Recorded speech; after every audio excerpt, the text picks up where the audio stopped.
শুধুমাত্র এই দোয়াটি একবার পড়েন, আল্লাহ তাআলা আপনার 90 বছরের গুনাহ মাফ করে দেবেন ইনশাআল্লাহ।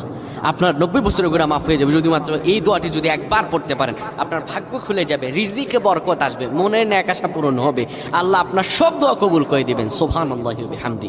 এত ফজিলত, এই দোয়াটা আপনারা শেয়ার করে দিবেন। এই যুবকেরা, আমল না করেও সওয়াব পাবা। তোমার একটি শেয়ারে, একটা বাটনে প্রেস করে তুমি সওয়াব পেয়ে যাবা। কারণ তুমি আমল না করো, অন্য কেউ যদি তোমার শেয়ারের বদৌলতে আমল করে সওয়াব তুমি পেয়ে যাবা। নবীজির হাদিস।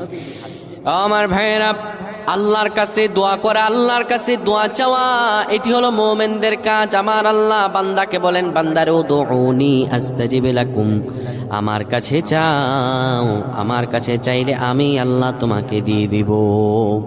কেউ যদি একবারে দোয়াটি পড়তে পারে, দোয়াটি হলো রব্বি ইন্নী যালামতু নাফসি ফাগফিরলি। কেউ যদি এই দোয়াটা একবার পড়তে পারে, আমার আল্লাহ তাআলা তার 90